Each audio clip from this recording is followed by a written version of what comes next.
What's going on, Jerome's? Beautiful, wonderful, amazing Wednesday. Happy hump day out there to those who celebrate. It's time for another Vikings news dump. He sees you when you're pooping. That's right. So a lot has been made of Justin Jefferson's rookie headshot 2020 versus this season's version 2025. And at least it didn't go Jimmy Butler and like emo on the bit. Like I don't like Jimmy Buckets, but that was pretty funny. Anyways, but Jefferson. So it also shows, I don't know if it was the lighting of the photos, but has the Vikings jersey gotten a little more purpley? I was wondering this. Yeah. But Jefferson 2020, it was during the Rona. The haircut looking good. The goatee, not quite goated as in 2025. No chains, all that stuff, but it didn't get paid much at LSU. It was before NIL. All right, and then Justin Jefferson in 2025 got the contract. He's already the best wide receiver in the National Football League on track to be the GOAT. It's good. So he's got the necklaces, and I always wonder this: do players wear real chains and jewelry on the field? Because that would scare me, you know, like Aqib Talib coming to snatch my chain, all that stuff, and just. Also, how do they wear the stud earrings with the helmet? Because I remember, like, putting on a helmet, doesn't your earlobes just, like, rub? Like, aren't you worried about getting it ripped out? Right? But I guess if you put the helmet on carefully, but what if one time you forget? Yeah. Or what if you lose your chain? I mean, some of these chains are, like, 40, 50, 60 grand. Like, this ain't no chump change, right? So I, personally... if I started in the National Football League, I would get cubic zirconia and just be bling bling, shiny, like a $20 necklace out there. That's what I would do. I don't know. Also, doesn't it chafe just a little bit? You know what I mean? I don't know. But also, Hawkinson's photos from when he was a rookie in 2019, just got to Detroit, all baby-faced. You know, the pride of South Central Iowa. Is looking good. Former Hawkeye boss, just look.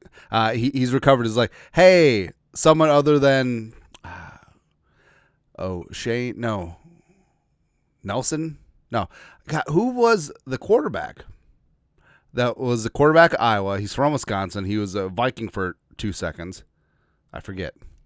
Doesn't matter. Anyways, then Hawkinson, Detroit changes him, man. This is right before the trade in 2022. I've seen some things and some stuff. He looks like Marv from Home Alone. He looks like the logo adjacent. If like the logo, started smoking meth or something. I don't know. I don't know. Yeah. What I do know is Andrew Van Ginkel made the NFL Top 100 as voted on by the players because they know ball. He landed at number 88. Seems a little bit low. Now, part of it is. Andrew Van Ginkel had a career year sort of out of nowhere, and he was always a solid player with the Dolphins, but, I mean, he was on superstar status last year, right? So that probably plays into it. But 33rd team, which is still doing content. I thought they were just doing consulting. Andrew Van Ginkel was the only player in the league last year to record 10-plus sacks. He had 11.5, 75 tackles. He also had 2 pick sixes. Could have been 3. Third one in the Rams game. But I know, third one in the Lions game. But it wasn't meant to be him. Props to AVG. Also, if Grenard is not on this list, I swear to Christ, I swear to everything that's holy, there will be a crusade. That's all. Speaking of, I have no transition. But quarterback season 2 is out. They follow Jumpin' Joe Burrow, Jared Goff, and Kirk Cousins for the second year in a row. Cousins the only 2-time participant because he loves the exposure. Right. So Cousins signing with the Falcons, and one of the key takeaways that he felt bamboozled, misled, led astray when he signed with the Falcons to a 4-year, $180 million with a $100 million guaranteed deal, and then they drafted Penix at number 8. Yeah, Josh Kendall, be right at the Athletic. Quarterback 2 was released today. The first interesting nugget from Kirk Cousins on the drafting of Michael Penix Jr. It felt like I had been a little bit misled, or certainly if I had the information around free agency, it would have affected my decision. No, it wouldn't have. No one was offering you the cash that Atlanta was. They're bidding against themselves. Like, I didn't understand it. Like, you think that they would tamper better, but they did not. Did you know that Kirk Cousins' wife is from Georgia, too? I had no reasons to leave Minnesota. Well, first off, number one reason, they didn't really want you. All right. So, Kwesi, the reports are that it was a 1-year deal, essentially, with a little bit of guaranteed money in year 2, but it was a cheap deal. Like, it was not the 4-year, $180 million, $100 million guaranteed that the Falcons just plopped on the table. You weren't saying no to that. Get out of here. As much as we loved it there, if both teams were drafting quarterback high, well, you should have known. I mean, you were 36 coming off of a shredded Achilles, and they had the number 8 overall pick in a draft that was replete with 6 quarterbacks going in the top 12 picks. Not a shocker. All right. Plus, I mean, you're the quarterback. I mean, you don't get input on the draft. Tom Brady never had input on the draft with Belichick and the Patriots. Who do you think you are? You think you're better than Tom Brady? No, you went to the other Michigan school. So get out of here. But take your money, shut the hell up. That's all it is. Yeah, but it's a lot of money. And then Penix. Penix is going to be good, man. And as we said with Kirk Cousins, hey, all you had to do was keep at bay a strong-armed, left-handed quarterback, black quarterback named Michael in Atlanta. That's all you had to do. That's all you had to do, and you couldn't do it. Can't do it. Get out of here. Speaking of getting out of here, so Cody Benjamin over at CBS Sports, because of the NBA trade that just went down, 7 teams involved. It was basically the outskirts of the Kevin Durant trade. Now, some wild, like 3, 4, 5, 6, 7 way team trades get done in the NBA because of the cap and you're trying to move money around and all this stuff. But the NFL, what was the last multi-team NFL trade? 3 teams. Like, was it the Herschel Walker trade? Because people forget, the Herschel Walker trade had the Chargers involved too.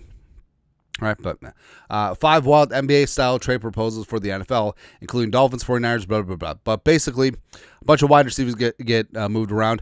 This is the dumbest trade offer that I've ever conceived, that I've ever come across. Like, this is honestly worse than AI. Allen Iverson just putting this together. So the Bengals get Justin Jefferson. Oh, stop right there. And finito. Julian Okwara goes from the Lions. The Vikings in this trade get T. Higgins. Ooh. Hey, we get a wide receiver 2 that's getting paid wide receiver 1 money. Great.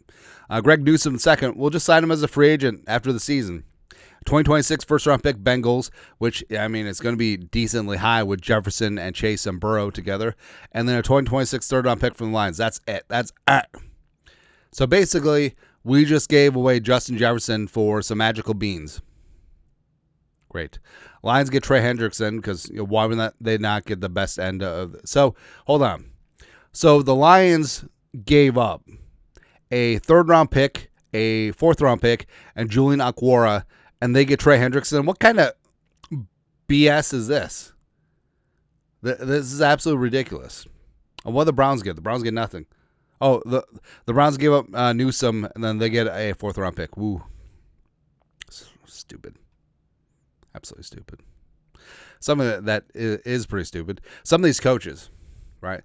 So Jamie Eisner over at the Draft Network, who will be the first NFL head coach fired this season? I believe these odds are from DraftKings. Dayball, 4-1 plus 400. Yes. I feel like he should be the odds-on favorite. Mike McD, 5-1. I don't believe that he has. I don't believe he's a head coach. I think he's a really good run game coordinator. I feel like he's a really good interview. I feel like he's Mike Nori, Timberwolves assistant. I mean, he's great with a microphone in front of him. Yeah, he knows the game. He's not a head coach. Yeah. Shane Steichen of the Colts, Stefanski plus 650. Nah. They can't fire Stefanski after all this nonsense. Gannon 7-1 with the Cardinals. You got Kevin O'Connell 40-1, the reigning defending NFL Coach of the Year, as well as a guy who just got extended. 40-1. Raheem 40-1. D'Amico 51. Ooh, McDermott 51. They got Harbaugh at 66-1. Let's see. What are some value ones here? I don't think that they're fired Harbaugh, but I feel like some Steelers fans want them to because they're spoiled. I would go McDaniel. Although McDaniel might get paid $100,000 to lose games on purpose per game. Wonder where that came from. Zach Taylor. I like Zach Taylor at 8-1 because I feel like that defense and O-line is going to be bad. And even though they spend a lot on Burrow and Chase and Higgins, this thing could go sideways pretty quick. Let's see, Callahan, no. Shanahan, no. So a favorite, I will take Zach Taylor at 8-1. And then a long shot. All right, so fired is the operative word, right? And also first. I just don't think any of them. They'd have to be embroiled in some sort of scandal to be fired, like of the 40-1 or longer. Some other ones, I guess Todd Bowles, 22-1, because I feel like he's won the division so many times, but they haven't made any noise in the playoffs. So yeah, maybe Todd. Yeah. But either way, not Kevin O'Connell. Although 40-1, because lots of money on fire. NFL draft is coming up, and there's a certain redshirt sophomore who's got size, who's got speed, who's got an arm in Lenoris Sellers from the University of South Carolina. Come on, raise up. Daniel Jeremiah, I've been studying these top college quarterbacks, and Lenoris Sellers jumps off the screen. His tools are very loud, and he's more fundamentally dialed in than I expected. He reminds me of a more explosive Dante Culpepper. Big fan. Also, large hands. Look the way he's holding that ball. Like he's holding that thing like a bocce ball, which is great. So as good as Dante was, get your roll on, baby. 2004, we'll always have that. I mean, obviously we're sold on J.J. McCarthy, but Lenoris Sellers, a team's going to get a really good, 6'3", 250-pound quarterback in Lenoris Sellers, and he's going to be good for a long time. Like, next year's quarterback class is going to be lit. I'm here for it, man. I'm here for it. Also, so I know that people like to piss and moan. Some of the Kwesi's early drafts, maybe not so much. But Kevin Colbert, before Khan took over, before Khan had the Khan with the Steelers, Kevin Colbert's final 5 draft classes as GM of the Steelers, bad. Basically, the only really good player is Highsmith, right, who got extended. Fryermuth is fine. Mason Rudolph is still there, except he already left once. And now he's backing up Aaron Rodgers. But, the rest of them. Hey, remember Johnny Loudermilk? No, that's not him, but the name reminds me of Kirk Loudermilk, too. Anyways, Calvin Austin III. I mean, some of these picks, like Edmonds, James Washington, Devin Bush. Remember Devin Bush was supposed to be legit? No, not so much. Claypool. Also, who was the dumbass team who traded for Claypool? Oh, yeah. Oh, wait. Najee, Kenny Pickett, small hand smells like cabbage. Pickens is gone too. I mean, some of these picks are just, they're not just bad, they're just non-existent. It's weird. Yeah. Lastly, so today the Saints are revealing their alternate helmet. Cool. And you know what's great about this? Hey, if you take this alternate helmet and you bash it into the opposition's helmet and they leave because of a concussion and maybe their life is altered, maybe they develop CTE, you can get paid $50. Yeah. And hey, guess what? If you take this alternate helmet and you take out the quarterback's ACL, you can earn $100. 100 American dollars. Not that I'm still bitter about things that happened 16 years ago or something. It's okay. The glow up is real. I feel like Jefferson, obviously he's older, but he's just got an aura. He's just got the glow. He's just got the imperial goatee as well. That's not a word. Anyways, happy Wednesday. You guys are the absolute best. You know what to do. Skull production value.